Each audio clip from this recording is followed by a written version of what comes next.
recently there's been a lot of questions about how the right is going to deal with this sort of bleeding of corporate donors that's going on.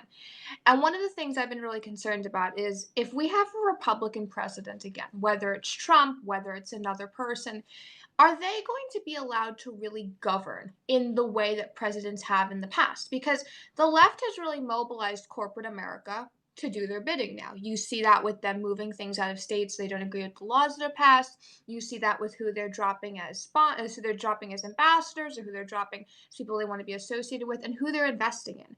So let's say a Republican like Ron DeSantis wins the presidency, big fanfare, really successful, wins the presidency. Is corporate America going to work with him? Because there is a feeling now in this country that we just wait out Republicans and then we can beat them. So if Ron DeSantis is standing there trying to fulfill his more controversial campaign promises, things with social issues, is he going to be able to do that when major companies say to him, look, we'll have to stop working with you. We'll have to say we can't work with America because America is a bigoted country. That seems to be the direction we're going in. And if Trump was reelected, you have an even worse situation because a lot of corporate America will say we can't support him. We can't work with him. He's not really a legitimate president. It would make what happened with the Russiagate and all those issues look like nothing. And in the case of, are they a legitimate president? So even Josh Hawley, he's elected to the presidency, right? He wants to fulfill his social campaign promises. But yet, if he does that, major companies may decide they're no longer going to listen to him. And there are a lot of adults who say, like, I've seen the comments, oh, it'll be fine anyway, corporate America has to work with them. But in reality, we saw corporate America really and truly completely give up on the Republican section of the country. We saw that corporate America did not care whether or not they were liked by Republicans or conservatives or Christians. They went in with what the left wanted in this last election cycle. So now that they're in power, now that they're being patted on the back by all the left-wing activists and influencers, why would they give that up? Why would they then say, we're going to work with a Republican president? We have a major issue of what to do with corporate America. And I feel like a lot of Republicans are sort of saying, well, we'll just go with the most hard right person. We'll just go with what the base wants.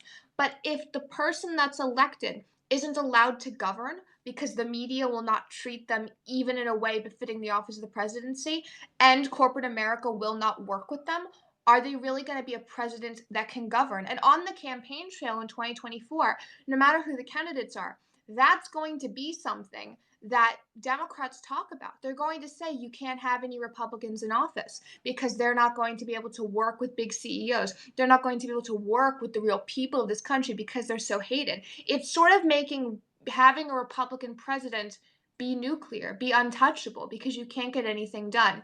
And I think that's a really big problem going forward that we have to address, because if we don't, when you get another Republican president, is that Republican president going to be able to fulfill the campaign promises that they ran on if they're constantly told by the leaders of corporate America, by people in Microsoft and Apple and Coca-Cola and Walmart, that if they do that, those companies will come against them in the election cycle, will donate to their opponents? Will they be able to actually fulfill the promises you elected them to do? I don't think they will. And I think that's something we'll see even more in midterms. Let's say a Republican president was elected. What about in midterms when they haven't been able to fulfill any of their campaign promises because they have been bogged down by what corporate America will let them do? Then Republicans in Congress will suffer in the midterm elections. So you have to start to think about how to deal with the corporate America issue and how to tackle the fact that being a Republican as the highest office in the land may mean that you're no longer able to govern. And that will be a very real consequence of what's happened the last few months. So thank you everyone for tuning in. Please retweet this, share this, let me know what you thought in the comments below, and really think about whether or not an elected Republican as president would be allowed to daily govern from the media, from corporate America, from Hollywood, all those three things coming together.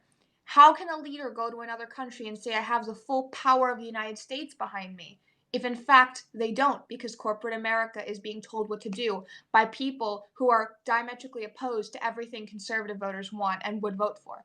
So thank you everyone. Please retweet this, share this, let me know what you thought in the comments below, and go ahead and follow me. Good night, everybody.